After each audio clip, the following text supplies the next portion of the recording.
Alhamdulillahirabbil alamin wa bihi nasta'inu ala umuri dunya waddin. Wassalatu wassalamu ala asyrofil anbiya'i wal mursalin wa ala alihi wa sahbihi ajma'in. Puji syukur kita panjatkan kehadirat Allah Subhanahu wa taala bahwasannya kita dapat berkumpul di acara diseminasi praktik bayi. Salawat serta salam tak lupa selalu tercurah limpahkan kepada junjungan kita Nabi besar Muhammad Sallallahu Alaihi Wasallam, kepada para keluarganya, sahabatnya, dan sampailah kepada kita selaku umatnya hingga akhir zaman. Amin ya Allah ya Rabbal Alamin. Baik, untuk memberkahi acara kita buka acara ini dengan membacakan basmalah bersama-sama. Bismillahirrahmanirrahim. Untuk mengefektifkan waktu, nanti kita simak pemaparan atau sambutan dari ketua kombel kita, yaitu Pak Asep. Mangga dipersilahkan.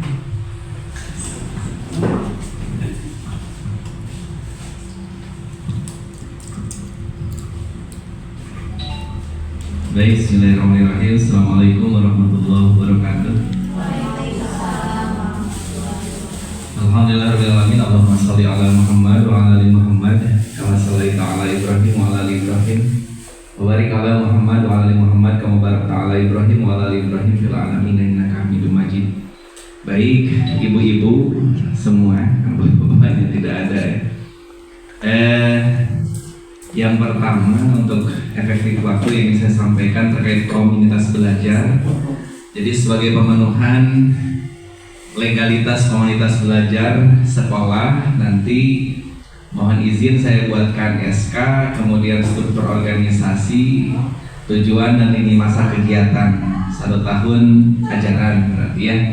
Insyaallah nanti akan dibuatkan, dan alhamdulillah untuk kegiatan kombel sampai hari ini, insyaallah hari ini akan disampaikan diseminasi tentang budaya positif. Itu kegiatan ketiga, kalau tidak salah kegiatan ketiga ya. Jadi alhamdulillah sudah ada 3 sertifikat begitu ya. Sejatinya memang ada 2 kegiatan lagi rencananya tentang P5, kemudian diseminasi bahasa Inggris.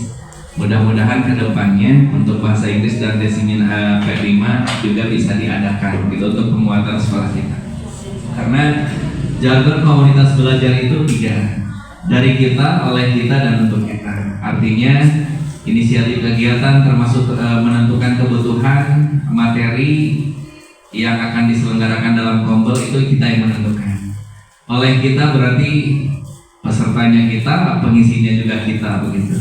Dan untuk kita artinya apa yang kita lakukan, apa yang kita selenggarakan tentunya untuk pengembangan atau upgrading guru-guru yang ada di SD Negeri Cimahi Mandiri 3. Jadi sekali lagi mudah-mudahan dengan adanya kombel komunitas belajar Giriga SD Negeri Cimahi Mandiri 3, mudah-mudahan kita khususnya SD Negeri Cimahi Mandiri 3 ini bisa lebih baik lagi ke depannya. Itu saja mungkin. Terima kasih. Assalamualaikum warahmatullahi wabarakatuh.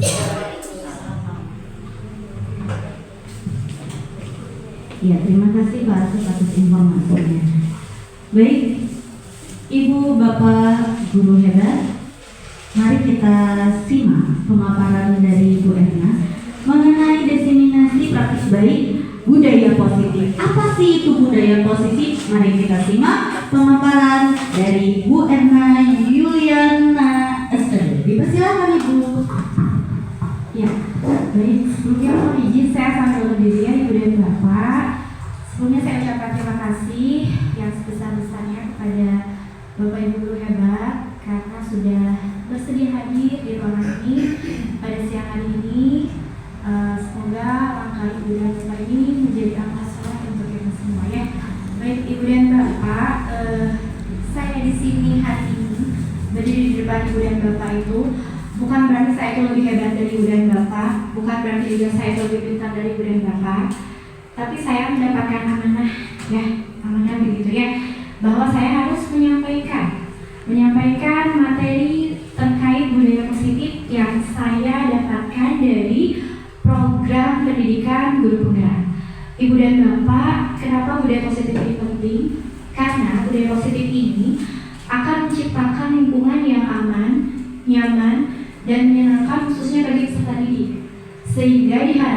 peserta didik itu dapat memiliki motivasi intrinsik atau kesadaran dalam dirinya, sehingga peserta didik itu akan bisa lebih disiplin dan tanggung jawab. Seperti itu ya Ibu dan Bapak. Baik Ibu dan Bapak, langsung saja sebentar ya. Ada beberapa konsep inti dalam pemahaman budaya positif. Yang pertama itu ada paradigma, ada perubahan paradigma belajar. Kemudian yang kedua itu ada disiplin positif dan juga nilai-nilai kebajikan universal. Yang ketiganya itu adalah 5 kebutuhan dasar manusia. Yang keempatnya itu adalah teori motivasi, hukuman dan juga penghargaan restitusi. Yang kelimanya itu adalah 5 posisi kontrol sebagai guru. Kemudian yang keenamnya keyakinan kelas, dan yang terakhir adalah segitiga restitusi. Baik Ibu dan Bapak, kita mulai dari perubahan paradigma belajar. Ibu dan Bapak, pendidikan saat ini itu, terutama di kurikulum mereka itu, ada beberapa perubahan paradigma dalam belajar. Yang pertama itu adalah pembelajaran itu berpusat pada murid atau pada siswa. Ada yang bisa memberikan pendapat bagaimana sih pembelajaran yang berpusat pada peserta didik itu? Silahkan, ada yang memberikan pendapat Ibu dan Bapak? Pak Asep barangkali atau Bu Anissa? Bu Yanimo? Bu Dian? Atau Bapak Ibu yang lain barangkali ada yang ingin memberikan pendapat? Apa sih pembelajaran yang berpusat pada murid itu? Atau seperti apa sih pembelajaran yang berpusat pada murid itu? Ada Ibu dan Bapak? Wah, sepertinya sudah ngantuk, ini kok sudah siang ya. Baik Ibu dan Bapak, mungkin sebetulnya secara tidak sadar kita sudah melakukan pembelajaran yang berpusat pada murid itu, ya, di mana fokus utamanya itu adalah peserta didik, ya, sesuai dengan yang disampaikan oleh Ki Haji Abdul bahwa kita itu harus menghamba pada anak. Jadi fokus utama kita dalam pembelajaran itu adalah anak atau peserta didik kita. Kemudian yang kedua itu, tujuan akhir dari pendidikan itu adalah menciptakan peserta didik yang memiliki karakter yang sesuai dengan profil pelajar Pancasila. Dan yang ketiga itu adalah merubah paradigma stimulus respon menjadi teori kontrol, seperti itu ya. Kemudian, nah ini ya Ibu dan Bapak, miskonsepsi atau kesalahpahaman tentang teori kontrol itu seperti apa? Yang pertama itu diantaranya kita sering beranggapan bahwa guru itu bisa mengontrol murid-murid kita, gitu ya. Padahal kenyataannya yang mampu mengontrol murid kita itu adalah diri kita sendiri, bukan guru, gitu ya. Kemudian yang kedua itu ilusi bahwa kritik dan membuat rasa bersalah itu mampu menguatkan karakter peserta didik.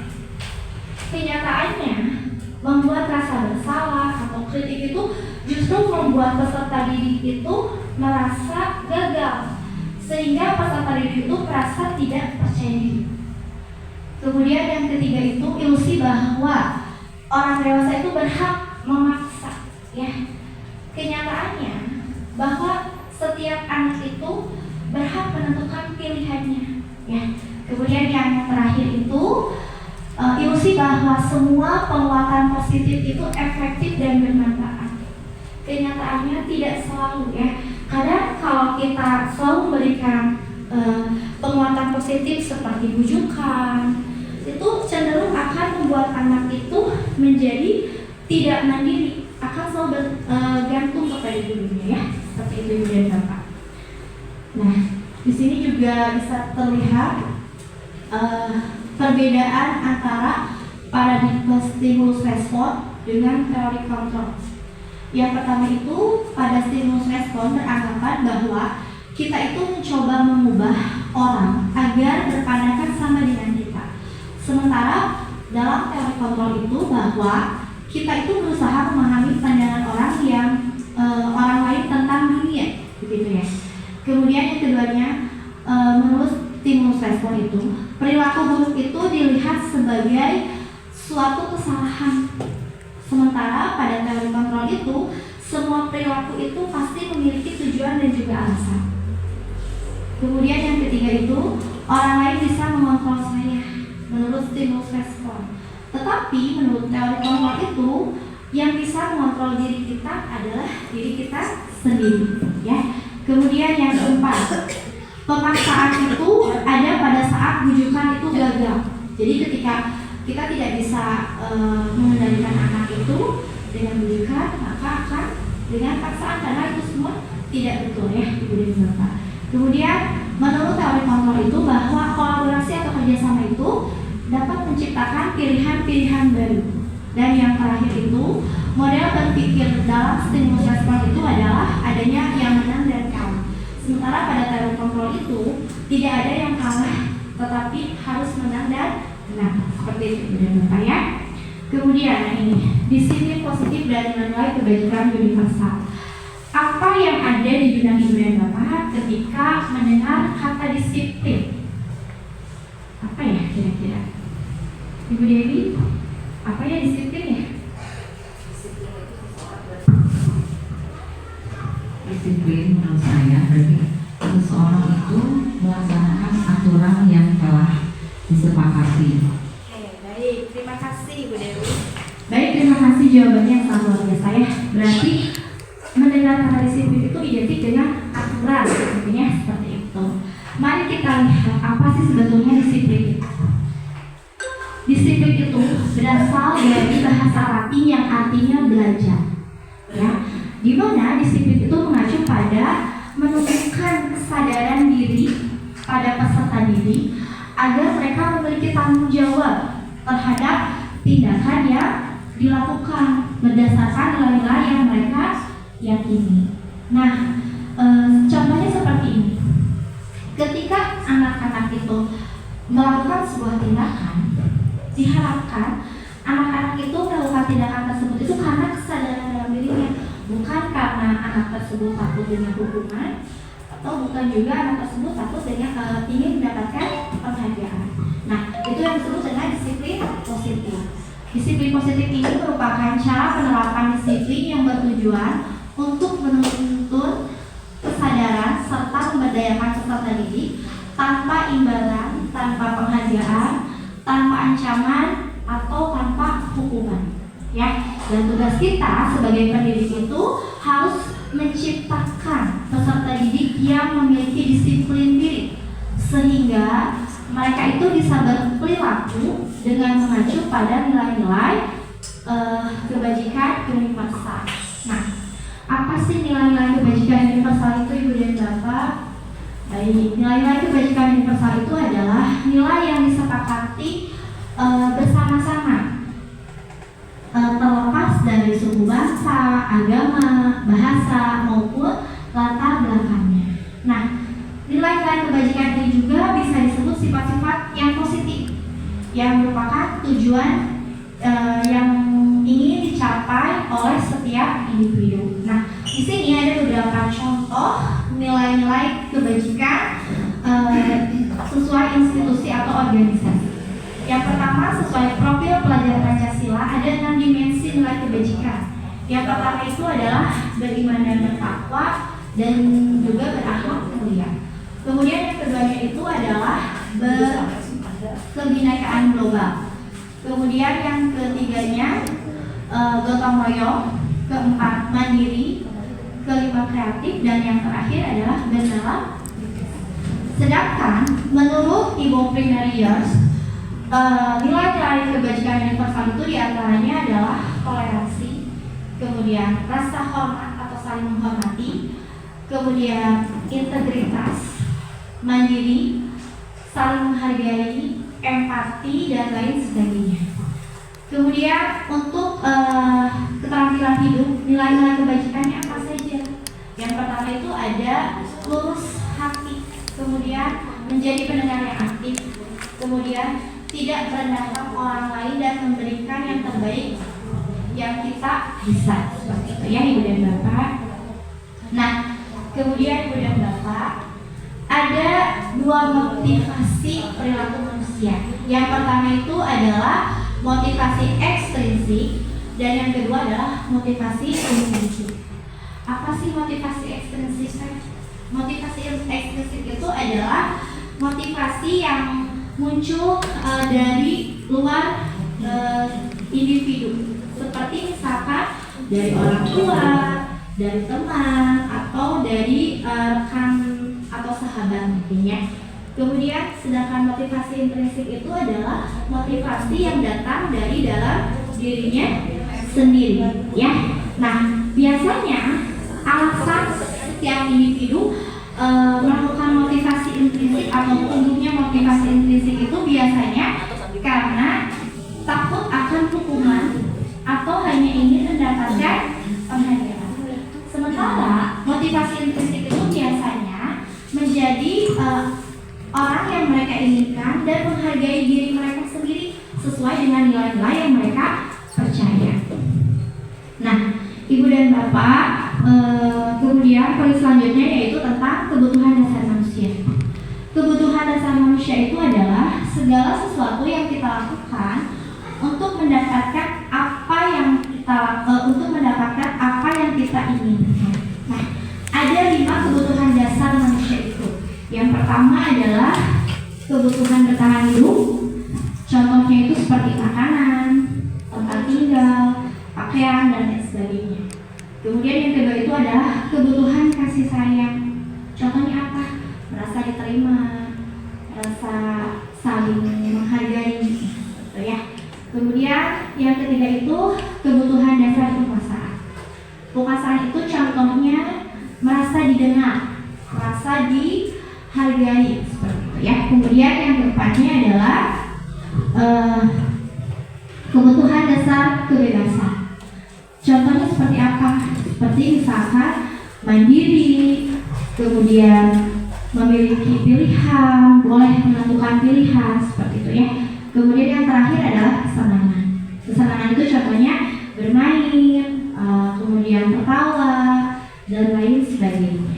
Nah, Ibu dan Bapak, jika 5 kebutuhan dasar ini tidak terpenuhi, maka biasanya setiap individu itu akan melakukan nilai-nilai yang di luar kebajikan, gitu ya. Seperti apa contohnya? Misalkan jika ada anak yang tidak mendapatkan salah satu kebutuhan dasar, contohnya misalkan dia tidak mendapatkan kebutuhan dasar bertahan hidup, maka dia akan mencari agar kebutuhan dasar itu terpenuhi, baik itu dengan cara negatif, ya.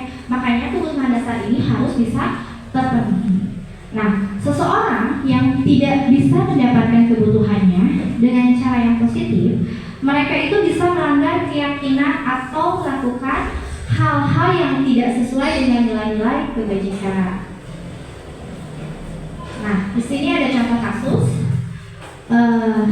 Seorang guru yang bernama Ibu Mawar sedang kebingungan menghadapi salah satu murid di kelasnya yang bernama Doni. Beberapa anak di kelasnya itu telah datang padanya dan mengeluhkan bahwa Doni itu sering sekali meminta bekal makanan siang teman-temannya dengan paksa, ya. Nah, menurut Ibu dan Bapak, dari kasus tersebut, kira-kira kebutuhan dasar apa sih yang dibutuhkan oleh Doni tersebut?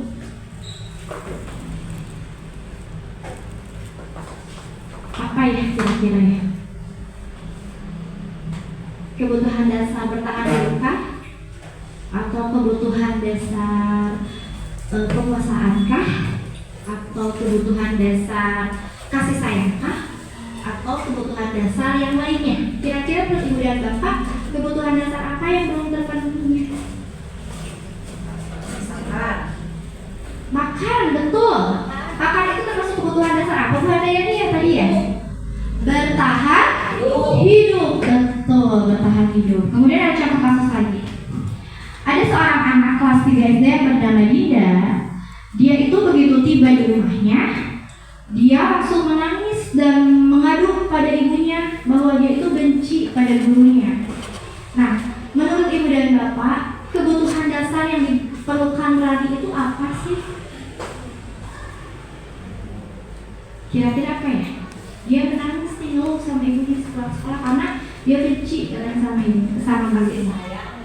Iya, betul Bu Reni. Kebutuhan apa Bu Reni? Kasih sayang. Betul sekali ya. Paham berarti ya tentang 5 kebutuhan dasar. Baik, selanjutnya. Poin selanjutnya adalah tentang hukuman, konsekuensi, dan restitusi. Apa sih perbedaannya? Baik, yang pertama itu adalah hukuman. Hukuman itu adalah tindakan yang diberikan sebagai tanggapan atas perilaku melanggar aturan atau norma. Contohnya seperti ini. Ketika ada anak yang datang terlambat, kemudian guru itu langsung mengatakan, kamu sudah terlambat, silakan kamu berdiri di depan kelas. Nah, itu termasuk ke dalam hukuman. Kemudian konsekuensi itu apa? Kalau konsekuensi adalah akibat langsung dari suatu perbuatan yang dilakukan. Contohnya, ketika ada anak yang datang terlambat, guru itu akan menanyakan kenapa dia datang terlambat. Dan guru itu akan menanyakan konsekuensi dari dia datang terlambat itu seperti apa. Akhirnya peserta didik tersebut harus menambahkan jam pelajarannya dan mengurangi waktu istirahat. Seperti itu ya. Kemudian yang ketiga adalah restitusi. Nah, restitusi itu adalah proses menciptakan kondisi bagi murid untuk memperbaiki kesalahan mereka sehingga mereka itu bisa kembali pada kelompok mereka dengan karakter yang lebih kuat. Contohnya seperti apa? Contohnya misalkan ketika ada anak yang terlambat, guru itu akan menanyakan alasannya terlebih dahulu. Kenapa bisa datang terlambat? Setelah itu guru itu akan menanyakan, setelah menceritakan, anak tersebut menceritakan, guru itu akan menanyakan kira-kira dengan dia terlambat itu dia sudah melanggar keyakinan yang mana. Setelah dia menyadari, baru si anak tersebut diajak untuk mencari solusi dari masalah atau kesalahan yang sudah dia lakukan. Seperti itu ya Ibu dan Bapak ya. Kemudian, nah di sini ada beberapa perbedaan hukuman, konsekuensi, dan restitusi. Kalau hukuman itu biasanya sesuatu yang menyakitkan yang harus terjadi. Kemudian untuk konsekuensi itu adalah sesuatu yang harus terjadi. Sedangkan restitusi itu merupakan suatu pilihan. Kemudian hukuman itu biasanya akan bersifat tidak nyaman dalam jangka waktu yang lama. Bahkan cenderung anak itu akan merasa malu. Kemudian yang lebih parahnya lagi, anak itu bisa dendam terhadap gurunya. Ya. Kemudian yang sedangkan konsekuensi itu adalah anak itu akan merasa tidak nyamannya hanya dalam jangka waktu yang tidak terlalu lama atau singkat gitu ya. Kemudian sedangkan restitusi itu adalah menguatkan anak-anak atau peserta didik kita dalam jangka waktu yang panjang. Kemudian dalam hukuman itu biasanya korban itu memang mendapatkan keadilan. Sedangkan dalam konsekuensi korban itu biasanya diabaikan saja. Kemudian untuk restitusi biasanya korban mendapatkan ganti. Kemudian untuk hukuman itu biasanya murid akan tersakiti. Dan pada konsekuensi itu murid itu akan dibuat tidak nyaman. Sedangkan pada restitusi murid itu akan mendapatkan penguatan. Ya, itu Ibu dan Bapak perbedaan antara hukuman, konsekuensi, dan juga restitusi. Di sini ada beberapa contoh, Ibu dan Bapak silahkan kita jawab bersama-sama ya. Yang pertama, mencatat 100 kali di dalam buku kalimat saya tidak terlambat lagi karena terlambat datang ke sekolah. Kira-kira menurut Ibu dan Bapak ini termasuk konsekuensi atau hukuman? Hukuman. Oke, kita simpan jawabannya. Nanti kita cek ya. Kemudian yang kedua, lari mengelilingi lapangan basket 2 kali karena terlambat hadir di sekolah. Hukuman atau konsekuensi? Hukuman. Oke, kita simpan jawabannya. Yang ketiga, membersihkan coretan yang dibuatnya di meja. Hukuman atau konsekuensi Pak? Konsekuensi, kita coba cek nanti. Kemudian yang keempat, murid itu diminta untuk push up 15 kali karena tidak menggunakan masker ke sekolah. Hukuman apa konsekuensi ini? Hukuman. Oke. Yang kelima, menggantikan kertas tugas teman yang telah dicoret-coret. Konsekuensi. Dan yang terakhir, berjemur di lapangan basket pukul 12 siang karena mengobrol dengan teman. Hukuman. Kita cek jawaban dan Bapak.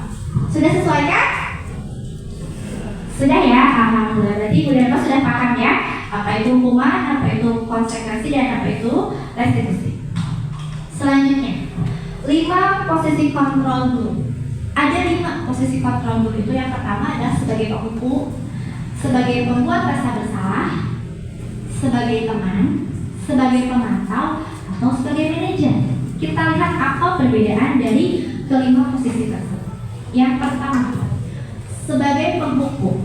Biasanya posisi kontrol sebagai penghukum itu cenderung guru itu bernada keras, menghardik ketika anak itu berbuat kesalahan. Contohnya, ketika anak datang terlambat, anak itu akan disuruh misalkan push up 50 kali. Nah, itu adalah hukuman.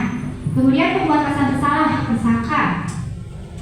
Ketika anak datang terlambat, kemudian guru itu akan berkata dengan nada yang datar, Bapak kecewa dengan kamu, atau Ibu Guru kecewa dengan kamu. Nah itu ya. Kemudian jika kita memposisikan sebagai teman, biasanya misalkan ketika anak datang terlambat, kenapa kamu terlambat? Ayo dong, jangan terlambat, nanti Ibu bisa dimarahi sama kepala sekolah. Itu adalah sebagai teman. Kemudian sebagai pemantau, biasanya ketika anak bersalah itu kita akan tanyakan alasannya, kemudian kita akan sampaikan konsekuensi dari perbuatannya itu adalah apa yang akan diterima dari kesalahan yang sudah dia lakukan. Kemudian yang terakhir adalah sebagai manajer. Nah, sebagai manajer ini, ketika anak berbuat kesalahan, kita akan menanyakan dulu apa sih alasan kesalahan yang dia lakukan.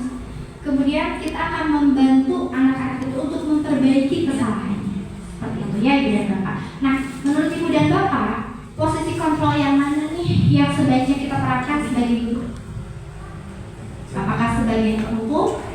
Apakah sebagai pembuat rasa bersalah? Apakah sebagai teman? Atau pemantau? Atau manajer? Manajer, betul sekali. Kenapa Bu Anita bisa dijelaskan alasannya?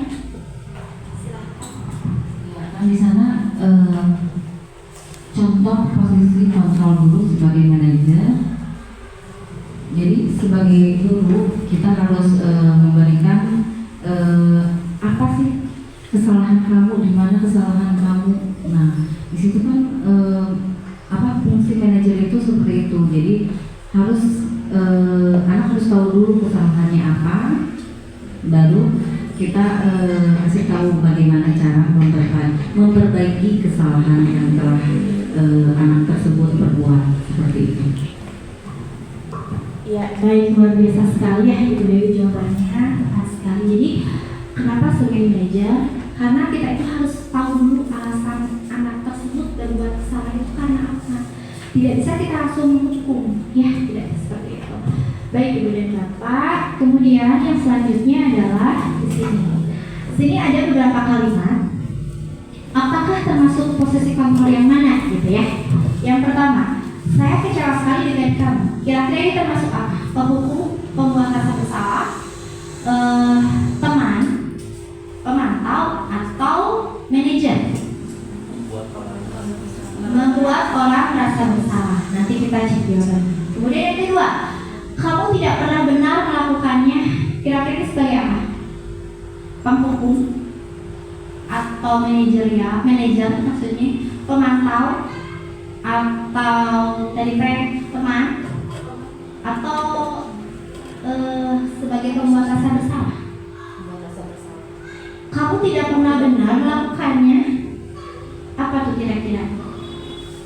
Penghukum ya Ibu? Baik, kita coba cek ya. Kemudian yang ketiga, ayolah lakukan demi saya ya. Kira-kira posisi sebagai apa? Teman. Oke. Yang keempat, bagaimana kau bisa menyelesaikan masalah ini? Kira-kira sebagai apa nih? Manajer. Dan yang terakhir, kamu tidak akan mendapatkan bintang bila tidak menyelesaikan tugas. Kira-kira apa nih? Penghukum, pemantau, atau pembuat rasa bersalah? Pemantau. Kita cek jawabannya ya Ibu dan Bapak. Nah, silakan dicek. Kira-kira sesuai dengan jawaban Ibu dan Bapak? Sesuai. Alhamdulillah, dan sudah paham ya. Nah, kemudian yang selanjutnya adalah tentang keyakinan kelas. Ibu dan Bapak pasti sudah membuat keyakinan kelas ya di kelasnya masing-masing. Sudah dilakukan? sudah, tentu saja pasti sudah dilaksanakan ya. Nah, kenapa sih harus keyakinan kelas? Kenapa bukan peraturan kelas? Ada yang tahu alasannya? Kenapa harus keyakinan? Kenapa bukan peraturan saja? Ada yang tahu? Asep barangkali, silakan. Mengapa keyakinan kelas? Mengapa bukan peraturan kelas? Kalau peraturan kelas itu kan seperti yang tadi Bu Erna sampaikan, itu biasanya bersumber dari guru. Jadi guru yang buat, kemudian siswa cukup tahu begitu ya. Jadi siswa tidak dilibatkan dalam pembuatan aturannya. Nah, kalau keyakinan kelas itu kan siswa dilibatkan dalam proses pembuatan aturannya, bahkan aturan itu mereka ide mereka, gagasan mereka begitu ya, aturan kelas itu. Sehingga ketika aturan kelas itu ide gagasan mereka dan mereka yang buat, kesadaran mereka, tanggung jawab mereka untuk melaksanakan aturan yang telah disepakati itu jauh lebih besar. Mungkin begitu Bu ya. Jadi bisa kesepakatan juga. Iya, terima kasih Pak Asep, luar biasa ya, jawabannya betul sekali ya. Jadi bedanya peraturan dan keyakinan itu, kalau peraturan biasanya bersumber dari guru yang tidak melibatkan anak-anak atau peserta didik. Sedangkan keyakinan itu pasti akan melibatkan peserta didik. Nah, jawabannya adalah, nah ini ya, seseorang itu akan lebih tergerak dan bersemangat untuk menjalankan keyakinannya daripada hanya sekedar mengikuti serangkaian peraturan tertulis tanpa makna. Betul tadi yang disampaikan oleh Asep. Jadi kalau peraturan itu mereka itu tidak tahu maknanya apa, karena yang menentukan pilihannya adalah guru. Sementara kalau keyakinan itu, anak itu akan dilibatkan untuk membuat keyakinan kelas itu, sehingga anak itu tahu makna dari keyakinan kelas yang mereka buat. Nah, Ibu dan Bapak, untuk membuat keyakinan kelas itu ada beberapa hal yang harus diperhatikan. Yang pertama, keyakinan kelas itu harus bersifat abstrak, ya. Kemudian yang kedua, keyakinan kelas itu harus berupa pernyataan yang universal. Kemudian yang ketiga, keyakinan kelas itu dibuat dalam pernyataan yang positif, ya. Seperti contohnya misalkan jangan datang terlambat. Kita tidak boleh menggunakan kata yang negatif jangan tersebut, tapi kita ubah kalimatnya menjadi lebih positif. Contohnya apa? Datang. Iya betul Bu yang mulia, datang tepat waktu, seperti itu. Kemudian keyakinan kelas itu tidak usah terlalu banyak, cukup sedikit saja agar anak itu mudah diingat, ya. Kemudian yang selanjutnya sesuai dengan kondisi kelasnya, ya, sehingga mudah untuk diterapkan.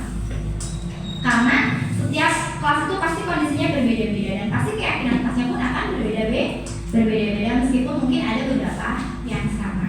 Kemudian yang terakhir, semua warga sekolah atau warga kelas itu harus dilibatkan saat membuat keyakinan kelas tersebut. Ya, Ibu dan Bapak. Ibu dan Bapak sudah tahu langkah-langkah pembuatan keyakinan kelas?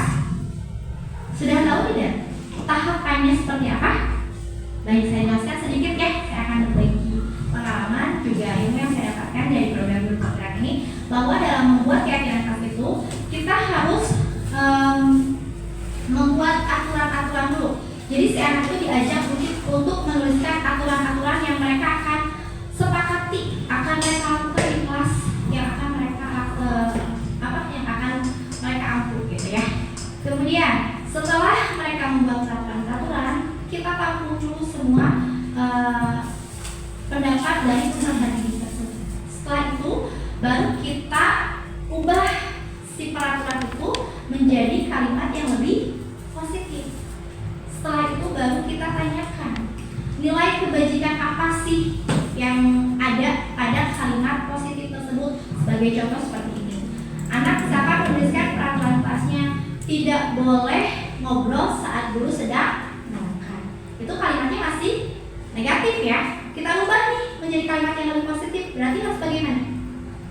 Mendengarkan guru ketika sedang menerangkan dengan sesama, misalkan seperti itu ya. Nah, kita tanyakan kepada anak-anak kita, kira-kira kebajikan universal apa sih atau nilai kebajikan apa sih dari kalimat tersebut? Menurut Ibu dan Bapak, dari kalimat tersebut nilai kebajikannya apa? Memperhatikan guru ketika sedang menerangkan dengan sesama, itu berarti apa ya? Saling dihormati. Seperti itu Ibu dan Bapak, paham ya? Mudah-mudahan paham ya. Oke, selanjutnya apa itu restitusi? Nah, restitusi itu adalah proses menciptakan kondisi bagi murid untuk memperbaiki kesalahan mereka, sehingga mereka bisa kembali pada kelompok mereka dengan karakter yang lebih kuat menurut dosen ya. Nah, ciri-ciri restitusi itu ada 3. Yang pertama, restitusi itu bukan untuk menebus kesalahan. Kemudian yang kedua, restitusi itu adalah sebuah tawaran dan bukan sebuah paksaan. Kemudian yang ketiga, restitusi itu fokus pada solusi dan dapat mengembalikan murid yang berbuat salah pada kelompoknya. Nah, Ibu dan Bapak, ketika kita akan menerapkan restitusi dalam menyelesaikan sebuah masalah, ada beberapa tahapan yang disebut dengan segitiga restitusi. Segitiga restitusi itu apa tahapannya? Yang pertama, ada yang disebut dengan tahapan menstabilkan identitas. Apa sih menstabilkan identitas itu? Maksudnya, anak itu diajak untuk tidak merasa gagal ketika mereka melakukan kesalahan itu. Kita buat anak tersebut itu agar anak tersebut tidak merasa gagal ketika mereka melakukan kesalahan. Contohnya seperti ini. Kenapa bisa kamu ceritakan? Kenapa kamu marah-marah kepada teman kamu? Anak tersebut kan akan menceritakan. Contohnya, misalkan saya kesal tuh karena dia diajarin nama orang tua saya. Nah, kita pada tahapan ini harus menstabilkan identitas dulu dengan cara apa? Baik, Ibu paham jika kamu kesal, karena kesal itu adalah hal yang manusiawi. Ya, jadi anak itu tidak akan merasa bahwa dia itu gagal gitu karena sudah melakukan kesalahan. Kemudian tahapan yang kedua adalah validasi tindakan yang salah. Apa ini maksudnya? Nah, validasi tindakan yang salah itu kita mencari tahu alasan kenapa anak tersebut bisa sampai berbuat kesalahan. Ya. Dan kemudian tahapan yang ketiga itu adalah menanyakan keyakinan. Setelah anak menceritakan alasan mereka melakukan kesalahan, kita ajak anak tersebut untuk menanyakan keyakinan apa sih yang sudah mereka langgar gitu, dengan mereka melakukan kesalahan. Seperti itu Ibu dan Bapak ya. Di sini ada contoh penerapan segitiga restitusi. Kita simak bersama-sama. Kenapa kamu sering sekali lupa membawa buku pelajaran? Karena saya lupa menyiapkan buku pelajaran. Baik, lupa itu merupakan sesuatu hal yang bisa saja terjadi. Ibu pun kadang pernah lupa akan sesuatu. Nah, sekarang mari kita cari solusi agar kamu tidak lagi lupa membawa buku pelajaran. Kira-kira apa yang akan kamu lakukan agar kamu tidak lagi lupa membawa buku pelajaran? Saya akan membuat jadwal pelajaran di depan meja saya. Baik, menurut kamu, apakah tindakan kamu itu sudah sesuai dengan keyakinan khas kita? Tidak, Bu, karena saya lupa membawa buku pelajaran. Baik, apakah kamu bersedia untuk memperbaiki kesalahan itu? Dan saya bersedia. Baik, apa rencanamu untuk memperbaiki kesalahan kamu itu? Saya akan menyiapkan buku pelajaran sebelum saya tidur. Baik, baik sekali Rafa ya. Terima kasih atas kerjasamanya. Semoga dengan kamu membuat pelajaran dan dikatakan depan juga belajarmu akan membuat kamu tidak lagi lupa akan buku pelajaran ya. Baik, itu adalah salah satu contoh penerapan segitiga restitusi. Baik Ibu dan Bapak, rupanya pemaparan materi untuk diseminasi budaya positif ini telah selesai. Terima kasih atas perhatian Ibu dan Bapak. Semoga apa yang saya sampaikan hari ini bisa bermanfaat bagi kita semua, khususnya untuk peserta didik kita. Akhir kata saya ucapkan Assalamualaikum warahmatullahi wabarakatuh. Waalaikumsalam warahmatullahi wabarakatuh. Alhamdulillahirrahmanirrahim. Sekali lagi tepuk tangan untuk Bu Erna. Luar biasa sekali pemaparannya ya. Semoga apa yang Bu Erna sampaikan itu bermanfaat untuk kita semua. Dan jangan lupa, kita sebagai guru harus menerapkan budaya positif itu kepada diri kita sendiri dan juga peserta didik kita. Ya, untuk mengakhiri kegiatan hari ini, mari kita ucapkan hamdalah, istighfar dan doa kifaratul majelis. Alhamdulillahirabbil alamin. Astagfirullahaladzim. Subhanakallahumma wa bihamdika asyhadu an la ilaha illa anta astaghfiruka wa atubu ilaik. Wassalamualaikum warahmatullahi wabarakatuh.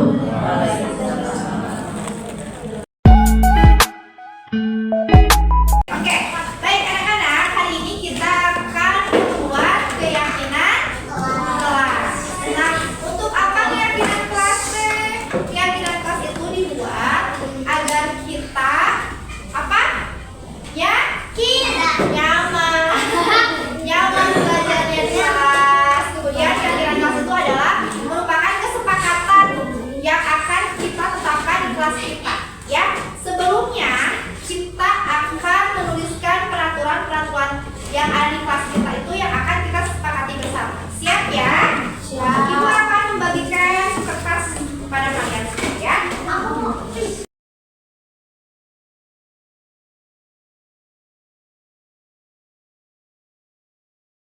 Kalau sudah, silakan kalian buat peraturan yang harus kita sepakati bersama.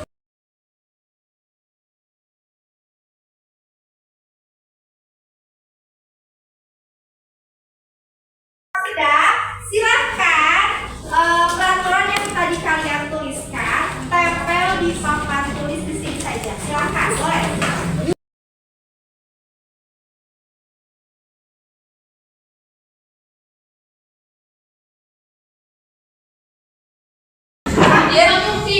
Oke, kalau sudah semua ini, baik, kalau sudah ibu akan membacakan hasil peraturan yang kalian buat sendiri ya. Baik, ibu akan bacakan dulu yang pertama. Tidak boleh datang terlambat. Ibu kelompokkan sebelah sini dulu. Kemudian yang kedua, tidak boleh berkata-kata